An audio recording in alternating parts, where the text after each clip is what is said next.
Good evening and welcome to our program, Sustenance and Renewal, Reflections on Tisha B'Av. I am Marlene Yahalom, and I'm honored to serve as the Director of Education for the American Society for Yad Vashem.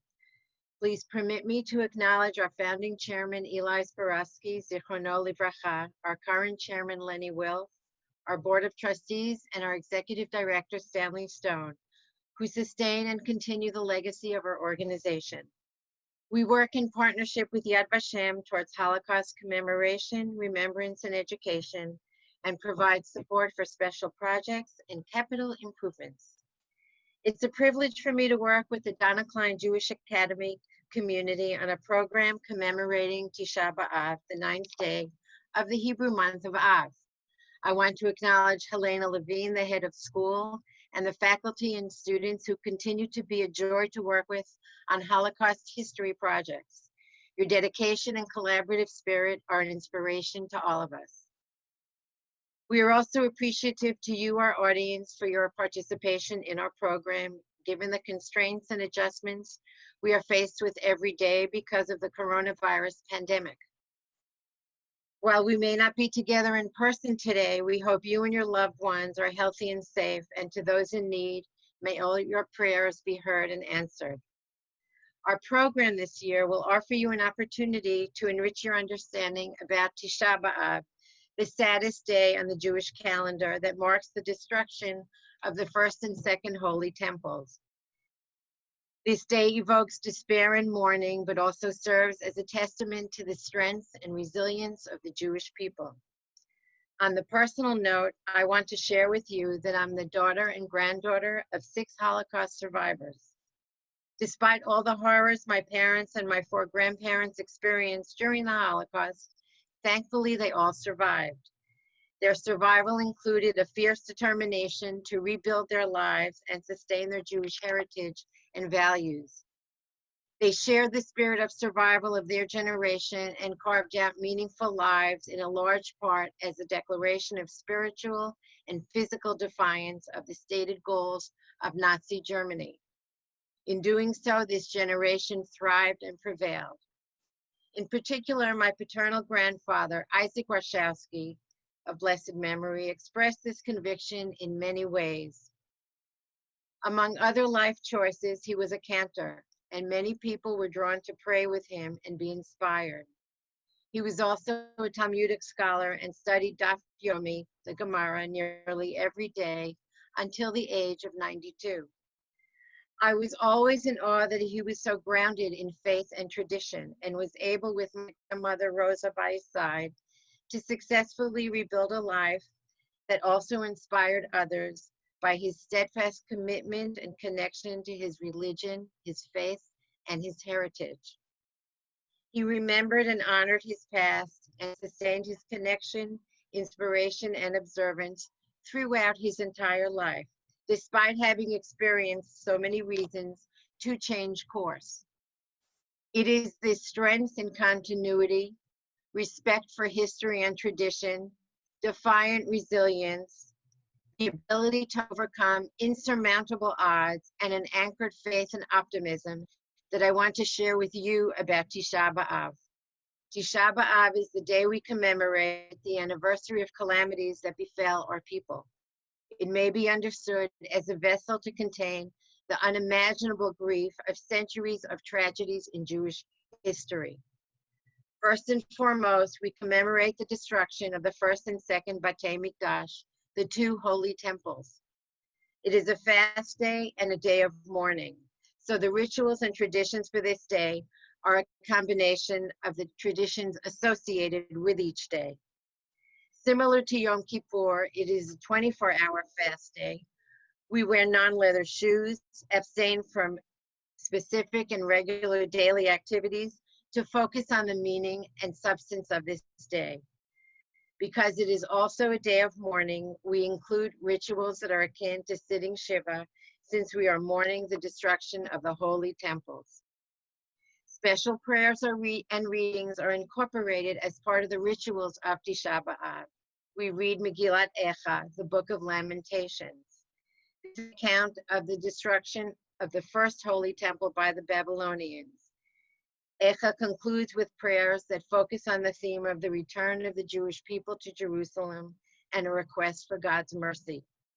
The keynote, or elegies, is the name given to a special prayer book used for Tisha B'Av. It also refers to poems and prayers written throughout Jewish history. These writings were composed in response to tragedies in Jewish history following the period of destruction of the holy temples. In addition to the traditional prayers recited on Tisha B'Av, these keynote are considered as prayers of a persecuted nation looking to God for hope. So through the course of the presentation, we're going to think about several themes. We're going to understand why this date is earmarked in Jewish history. We're going to see how we remember and preserve the memory of the events that occurred on Tisha B'Av. We're going to think about the coincidence of the dates, how so many tragedies occurred on this very day. We're also going to think of the use of time in the Jewish tradition. How do measures of time designate and sustain connections to our past, to our present, and our future? And what inspiration can we understand from a date that is so powerful to our history and yet so full of sadness and despair? And now for our PowerPoint presentation.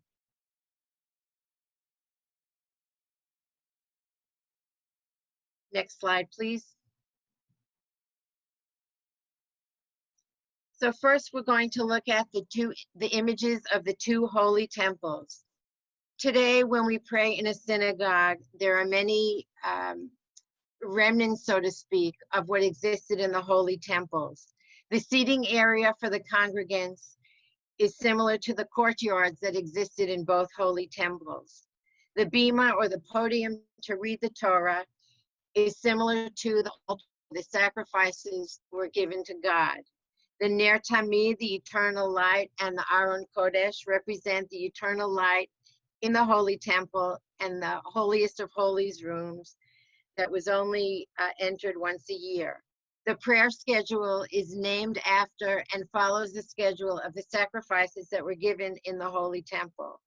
And also, when we pray east to Jerusalem, where the holy temple stood. So here is an image of the first holy temple built by King Solomon and destroyed by the Babylonian king Nebuchadnezzar.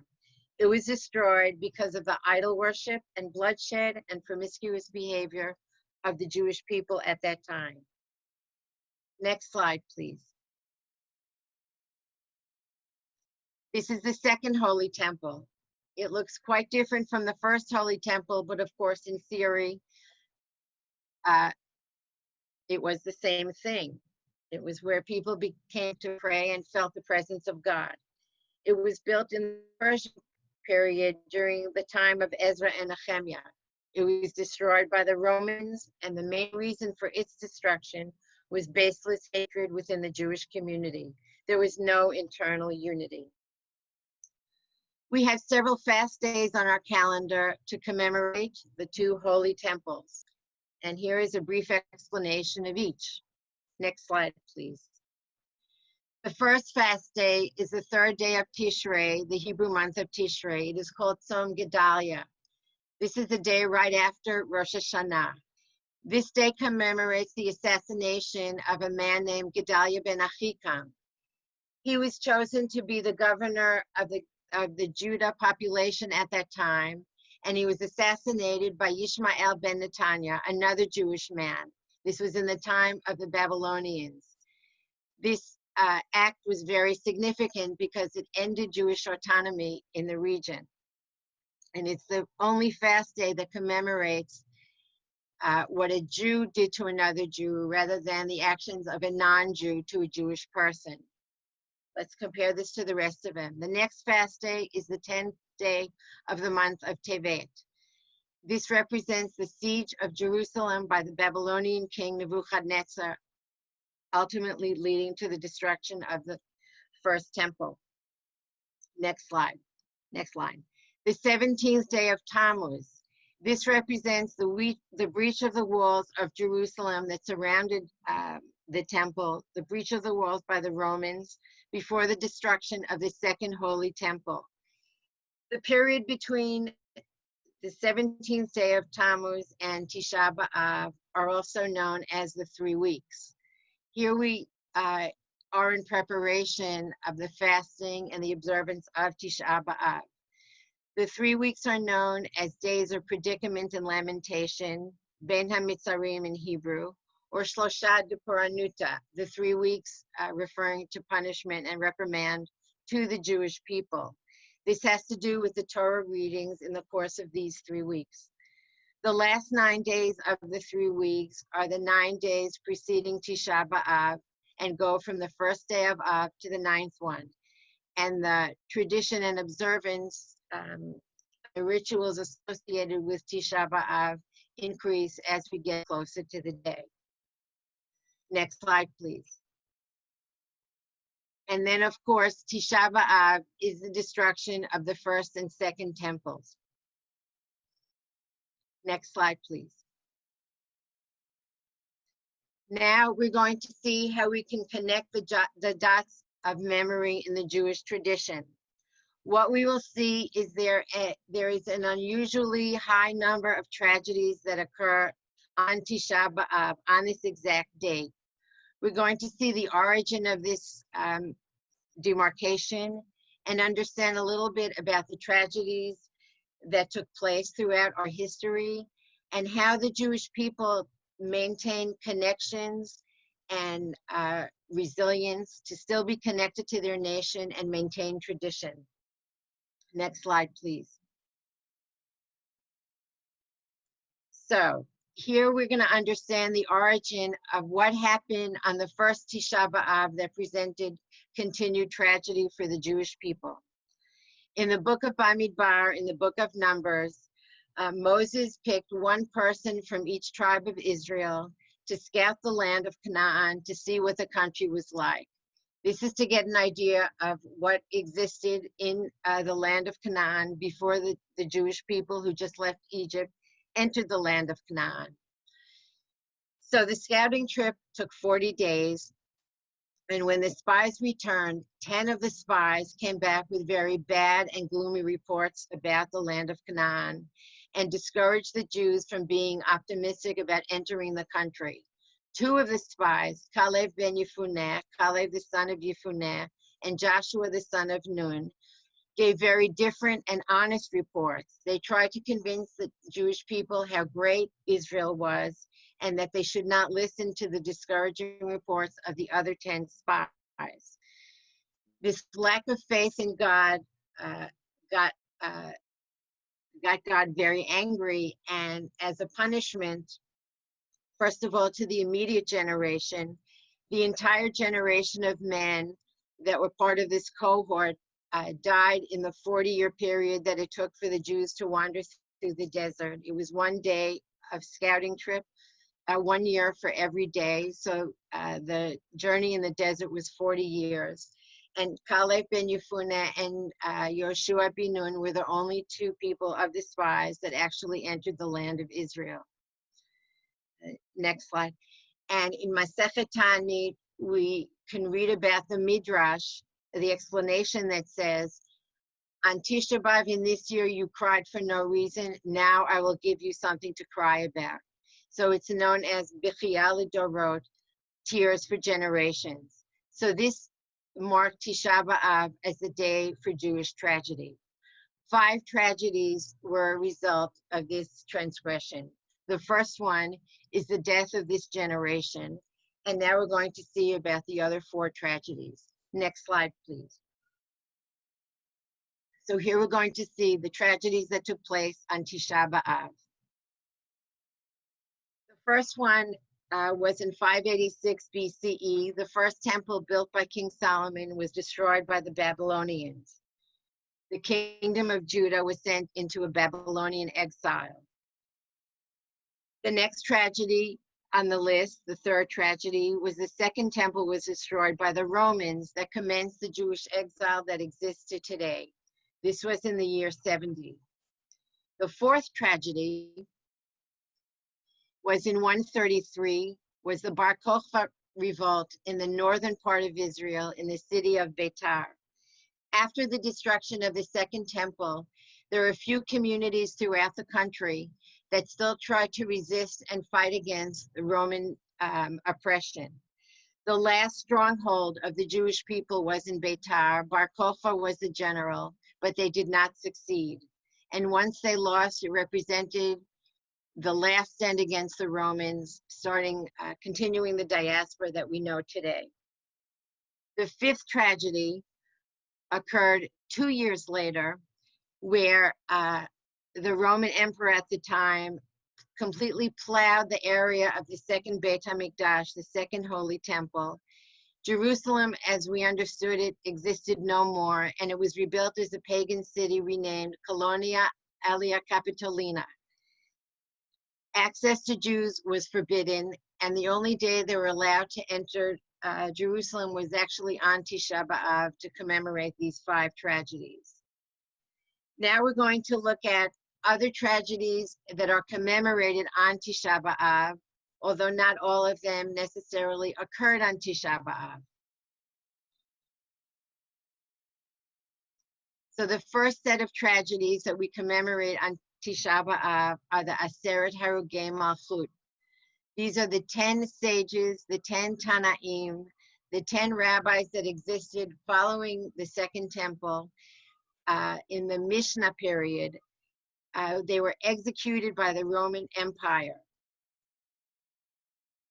Their execution was quite horrible, and it's described in 2 separate pairs in our liturgy. The first is Ela Eskara on Yom Kippur, and the second one is one of the keynote that are read on Tisha B'Av called Arzei Halavanon, the Cedars of Lebanon. What happened was the Roman emperor decided to equate the 10 brothers of Joseph who kidnapped Joseph and sold him as a slave to the 10 rabbis here, and argued with the rabbis that because Joseph's 10 brothers never got sentenced or punished, these 10 rabbis had to have the death sentence that was originally or should have been intended on Joseph's 10 brothers. He found the source in the book of Mishpatim, in Sefer Shemot, in the book of Exodus, that said, he who takes a life has to be sentenced to death. And that is why these 10 rabbis were executed, what is known as Al Kiddush Hashem, in sanctification of God's name. The quote from Mishpatim is, he who kidnaps a man and sells him, and the victim is found in his possession, this person shall be put to death. And this was the mock trial that was created for these 10 sages. These executions did not occur on one day, or not necessarily on Tisha B'Av. It was on a period of approximately 60 years, but they are written on one prayer, Ela Eskara, and they represent the collective grief of this horrific tragedy. Next slide, please. Now here we have a very strange and eerie coincidence of dates of tragedies in Jewish history that also happened on the Hebrew date of Tisha B'Av. The first one is the First Crusade in 1096, dispatched by Pope Urban II, where the Jews in Germany and France were killed, massacred, imprisoned, sold as slaves, and their property was completely plundered. The second tragedy is the burning of the Talmud in the year 1240. There were mass restrictions imposed on the Jews of Western Europe that led to the burning of 10,000 pages of Talmudic works at the Church of Notre Dame. This started in 1236 by a Jewish convert, a convert to Christianity, Nicholas Donin, who submitted a memorandum to Pope Gregory IX listing 35 charges against the Talmud. It was thought that because the Jews elevated the Talmud, the oral law, to such a high level that if they became experts and studied the Talmud, it would prevent them from converting to Christianity. Therefore, it was declared the Talmud was guilty. So letters were sent to members of the clergy in France to confiscate all the Jewish books on March 3rd, 1240. Similar instructions were conveyed to the kings of Spain, Portugal, France, and England. And 2 years later was when the burning of the Talmud took place. There are many tragedies associated with this action, but the main one was that the books that were burned were irreplaceable. They were original writings of scholars over the years, and there is no way to replace what was lost. Next slide. In 1290, the Jews were expelled from England, and again, sacred books and property were confiscated. This edict was signed on Tisha B'Av. The expulsion from Spain, the Spanish Inquisition in 1492. The edict of expulsion was signed on March 31st, 1492. The Jews were given a few months to leave the country, and the last date of departure from the Iberian Peninsula was on Tisha B'Av of that year.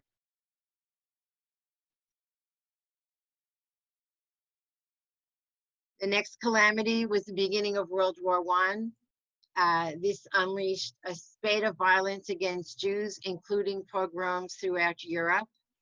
And this was the seeds that resulted in World War II, of course, the Holocaust. The final solution was approved on Tisha B'Av in 1941. Himmler, who was the second most powerful man in the Third Reich, he was in charge of the Gestapo units and the SS, received formal approval from the Nazi Party to proceed with the final solution. And the Warsaw Ghetto deportation began on Tisha B'Av in 1942. Mass deportation of the Jews of the Warsaw Ghetto to Treblinka death camps began on this day. We will discuss this a little bit more because it connects to one of the artifacts that we have in a few moments. And then the AMIA bombing in 1994. The Jewish Community Center in Buenos Aires took place.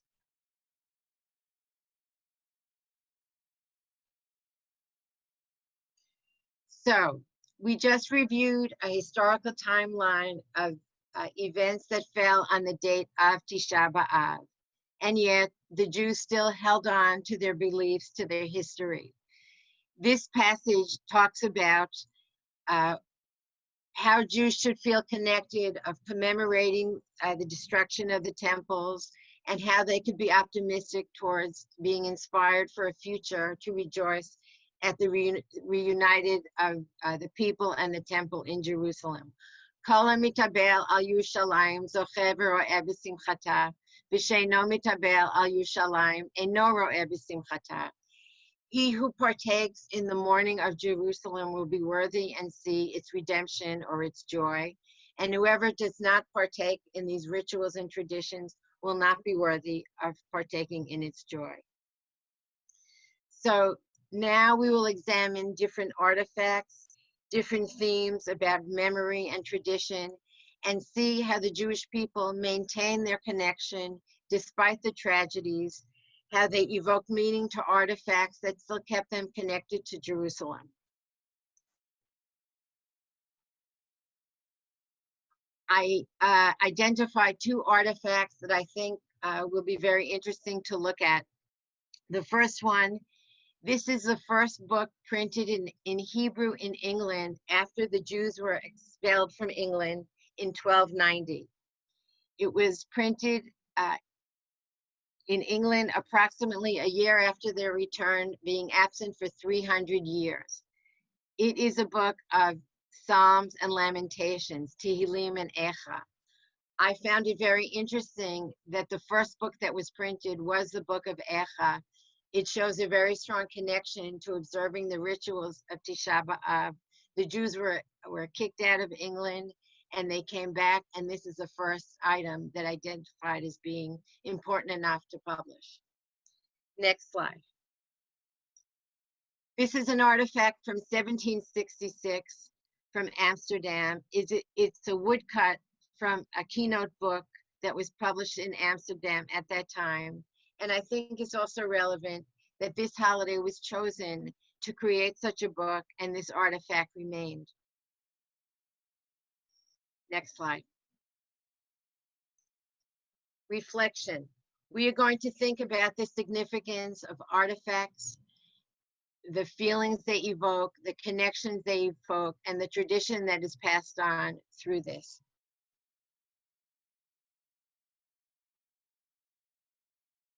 So in order to talk about thinking about rejoicing with the rebirth of Jerusalem as a Jewish city, the end of the diaspora, we have to think about the centrality of Jerusalem and how it is in our everyday traditions and rituals.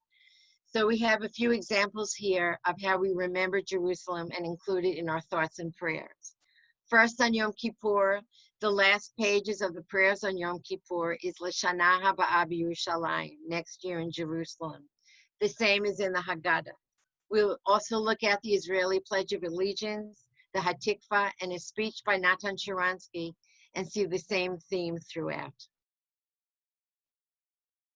So here is L'Shana Haba'ah B'Yerushalayim. As I said, this is the last prayer on Yom Kippur, the holiest day of the year, and it is the last few lines of the Pesach Seder, also a very traditional and strong holiday in the Jewish tradition. Next slide. This is a chapter from the book of Psalms, and I highlighted the part that is the Israeli Pledge of Allegiance. Im eshkachech Yerushalayim, if I forget thee, O Jerusalem. This is very significant because, again, it identifies the centrality of Jerusalem in daily life. Next slide. This is the text of the Hatikva, the Israeli national anthem. To the left, you see the English translation. It is called the Hope. That's what Hatikva means in Hebrew. So here we see that the whole content of this is looking east towards Zion, and the hope is not lost after 2,000 years to be reunited in the land of Zion and Jerusalem. I also picked this reproduction of the Hatikva, this image of it. It is from the Israeli government website, and I thought it was interesting to identify that the national symbol of Israel is the temple menorah, the menorah from the Beit HaMikdash, and that's in the upper left of the Hebrew part.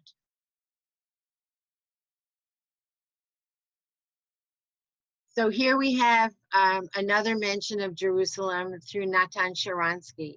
Natan Sharansky is a former Soviet refusenik who was born in the Ukraine and was arrested in 1973 because he actually committed the high crime of wanting to live in Israel and applying for a visa. He was refused on security grounds. He was accused of being an American spy, and following the denial, he was arrested in 1977, convicted of treason, and imprisoned in 1978. This invigorated the whole Soviet Jewry movement internationally, and through the help of international pressure and a prisoner exchange, in 1986, Sharansky was released and emigrated to Israel. The picture on the top left is the day that he was released. He is seen here with his mother, Ida Milgram. The picture on the bottom right is how he looks today. He is currently the chairman of the Institute of the Study of Global Anti-Semitism and Policy.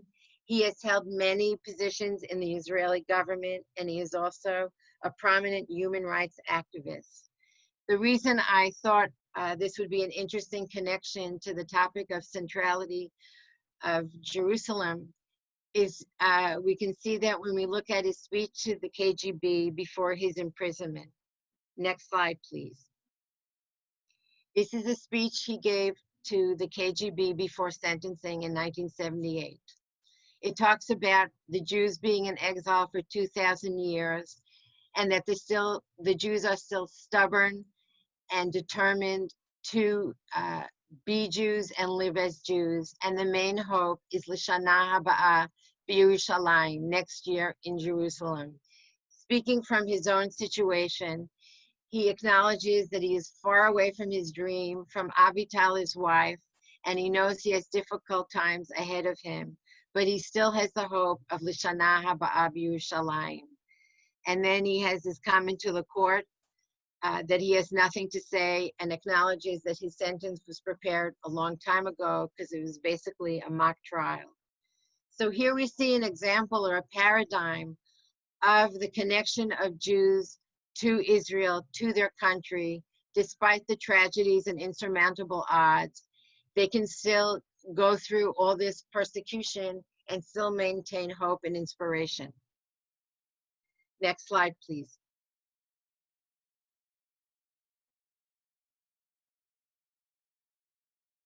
I identified several artifacts that will show the same theme of living through impossible times, still maintaining a connection, and trying to be connected to the Jewish people with the hope of redemption.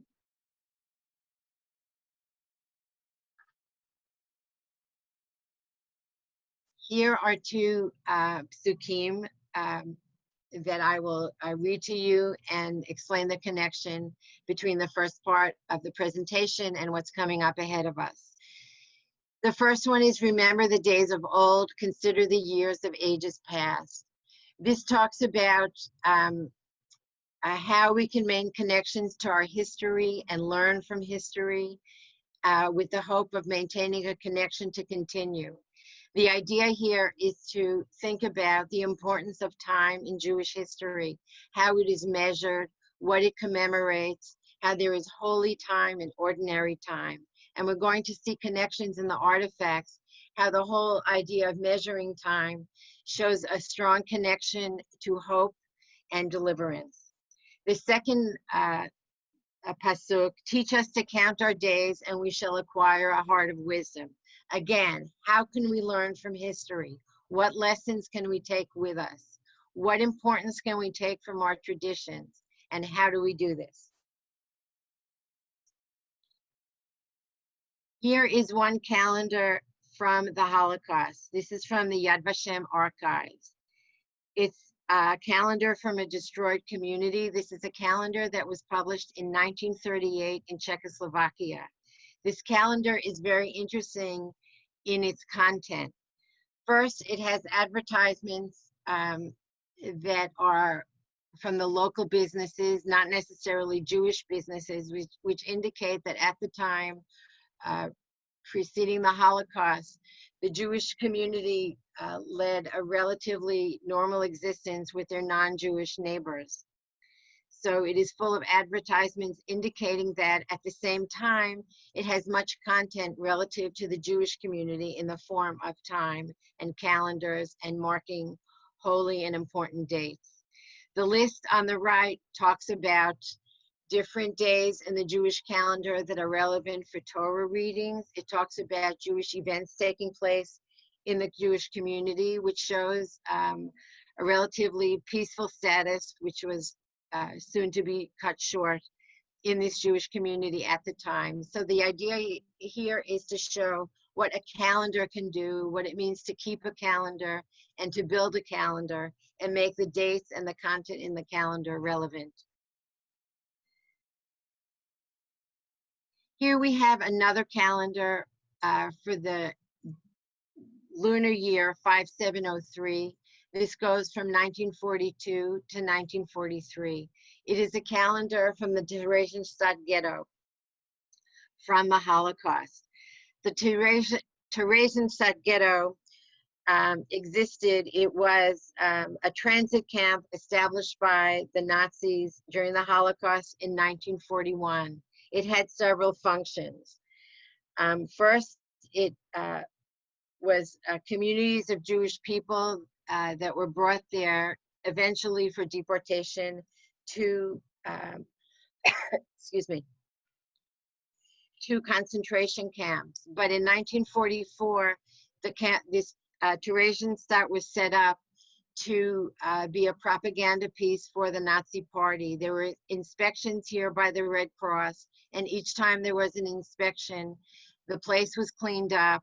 There were, the impression was given that education existed, that culture existed, that arts existed. There were orchestras and musical programs and many cultural programs. While this did exist at the camp, differently compared to other camps, it was all a facade. Now here's the calendar that was created for this year, and it's an indication of some kind of cultural activity at the camp because they were able to put some kind of calendar together. The fact that someone put a calendar together is also indicative of a very strong sign of resistance, that they had the spiritual understanding and conviction to keep a calendar, marking holidays, marking Torah readings, and really maintaining a connection to their Jewish identity and existence. So the calendar consists of days of the week, Jewish dates, different holidays, and the Torah readings. It's interesting that the image of the tomb of Rachel the matriarch is on the cover of the calendar. It's suggesting the author of the calendar is looking for sympathy and comfort, something we associate to Rachel Imenu. This is the rest of the year on the calendar, and you can see the accuracy continues throughout. Next page, please. Next slide, sorry. So what's interesting here is that on the third slide, all the way to the right where it says August and September, there are two blank lines. These are the dates for Tisha B'Av, the 9th of Av, and Shiva Asar B'Tammuz, the 17th day of Tammuz. It's an interesting observation to see that these dates are left blank. There is no explanation given why. We can speculate that it could possibly be a sign of complete despair, or perhaps a sign of optimism that maybe better days are lying ahead. While we don't know, this artifact is a very valuable piece of information as an example of the importance of time and how it is used to sustain existence spiritually. Next slide. Here we have an image of a diary from the Warsaw Ghetto written by Hillel Seidman. Hillel Seidman was an archivist in the pre-war Warsaw community. He was a Hasidic Jew with a PhD in Jewish history. During the war, he served as the archivist and secretary to the Judenrat in the Warsaw Ghetto. The Judenrat were the administrative agencies imposed by Nazi Germany during the Holocaust in Jewish communities across Europe. What is interesting about this diary is the entry that we identified from Hillel Seidman.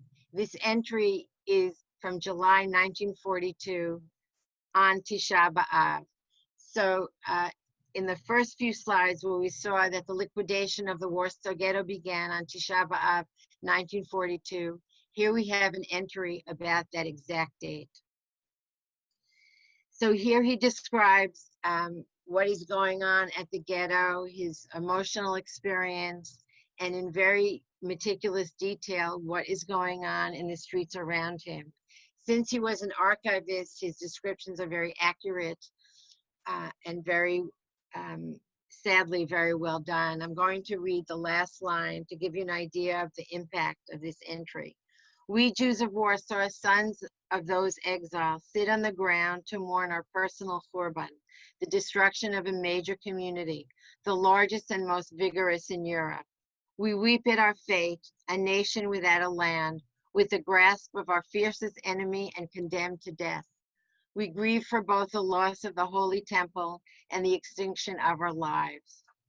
So here he accurately says that Warsaw was the community was the largest and most vigorous in Europe.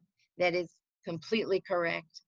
And he's describing the tragedies that are taking place. The Warsaw Ghetto was established in October 1940, and in November it was closed to the outside world. Eventually, the Jews of the Warsaw Ghetto were deported to Treblinka. Hillel Seidman survived the war, and his diary was translated into many languages. Here we have another artifact connected to Tisha B'Av, also from the Holocaust. This artifact is from the Yad Vashem archives. It is a book of keynote for Tisha B'Av that belonged to Heinz Eschwig. He was the brother of Albert Eschwig, and they escaped Germany. The keynote itself is from 1836. The owner of this keynote did not survive the war, but his brother did. The story of the book is that it was put up for sale in a Brussels book market as part of a vendor that had Jewish books that survived the Holocaust, even though their owners sadly did not. So when Samuel Rosenberg, the son of a Holocaust survivor, was 10 years old, he received this keynote as a gift from his father. His father was looking for books to buy for his son, to get him closer to his Jewish heritage, and to get him more familiar with his tradition. These are one of the books that he gave his son. Samuel Rosenberg used the book in observing Tisha B'Av, and he always wondered what happened to the person who was the original owner of the book.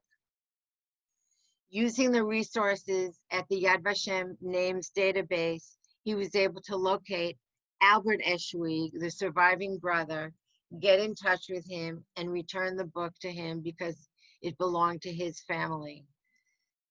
This is a very touching story, and it now is the only real artifact that Albert has from his brother who perished in the Holocaust.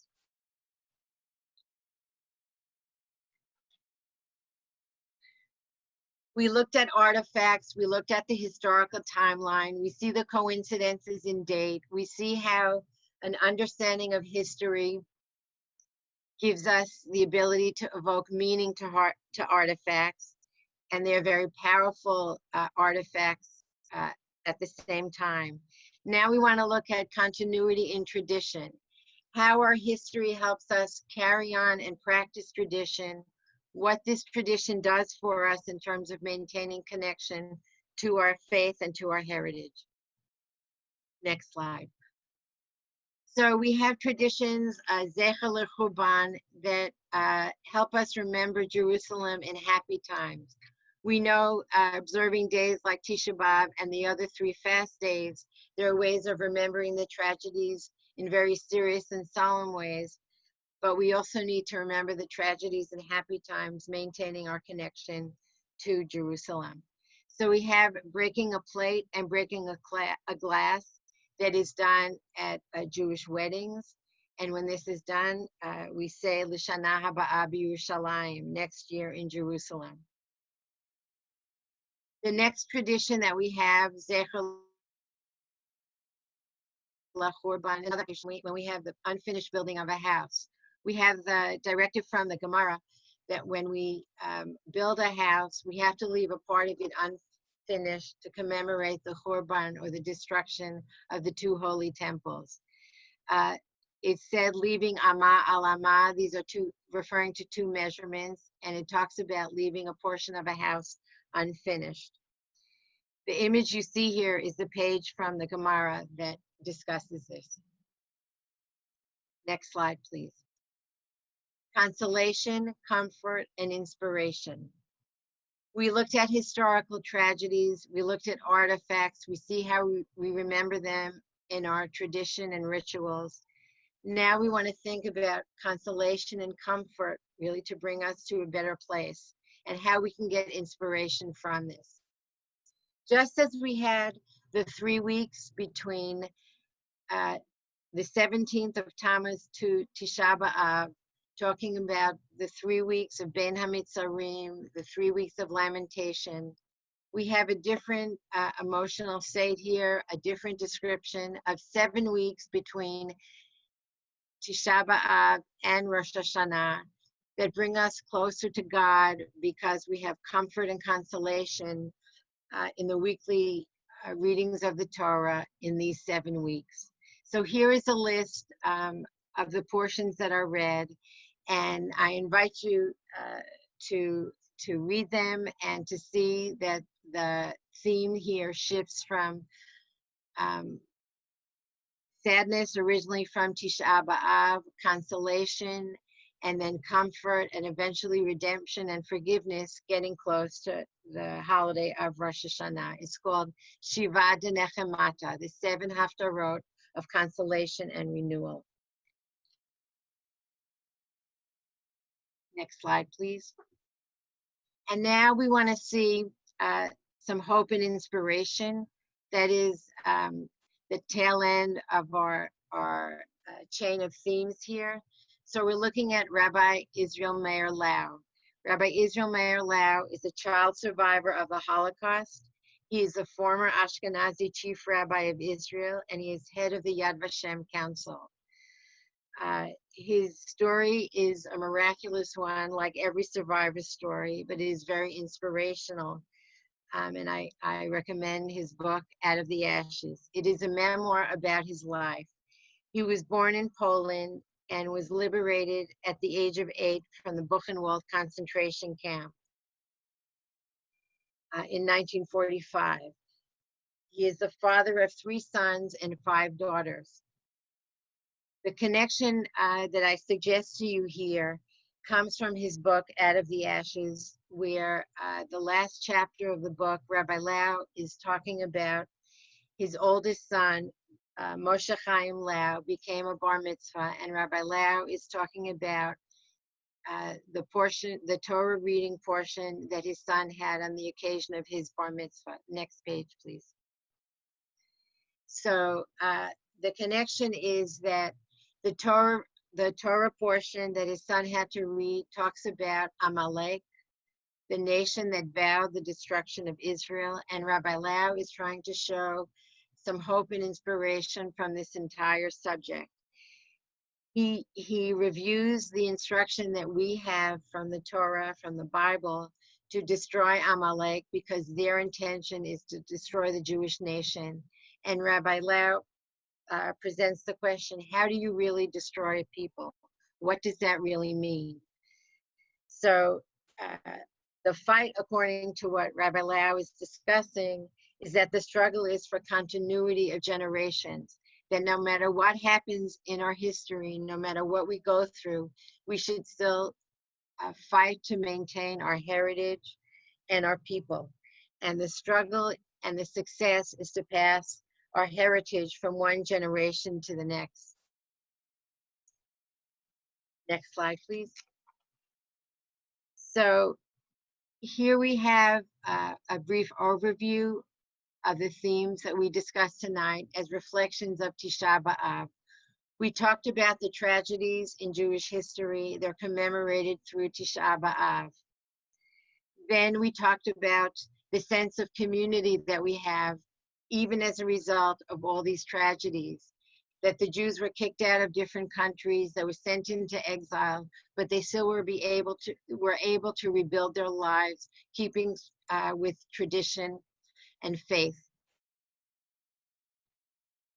The vehicles of memory that we looked at really show how we can look at artifacts and understand the meaning behind the artifacts by remembering events, by sticking to calendars that mark Jewish time and the commemoration of events, by marking time and looking at holy time and ordinary time, and how this plays a part in keeping the memory alive of our tradition and our history.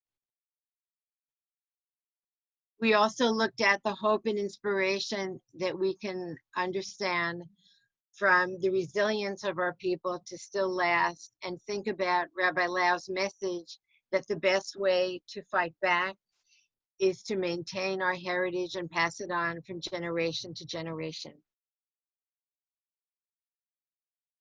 We should look at each tragedy that has sparks of light that can be relit over and over and over again. And this is the common theme throughout our history. So I will leave you with a quote from Hatikva, Od lo abda tikvatenu, that despite the tragedies that we endured, Despite the tragedies on our history, we will prevail. And that is the message from Tisha B'Av, commemorating the tragedy and finding hope and inspiration at the same time. Next slide, please. Thank you very much for joining us tonight. Please send us questions or comments to the email that was listed below. We are located in New York City. If you want more information about our organization, our website is here, www.yadvashemusa.org. The date for our tribute dinner this year is November 8th. And for educators or Holocaust educational administrators listening to this lecture, we have our Teachers Conference, our 23rd ARFA Conference on Holocaust Education, March 7th, 2021. So we hope to see you at our events. A special thank you to our Executive Director, Stanley Stone, to Aaron Feinberg, Vera Colina, and Jill Goltzer, who are a great help and team players to get this project together. Again, to the Donna Klein community. To all of you, good luck, stay safe and healthy, and have a meaningful Tisha B'Av. Thank you.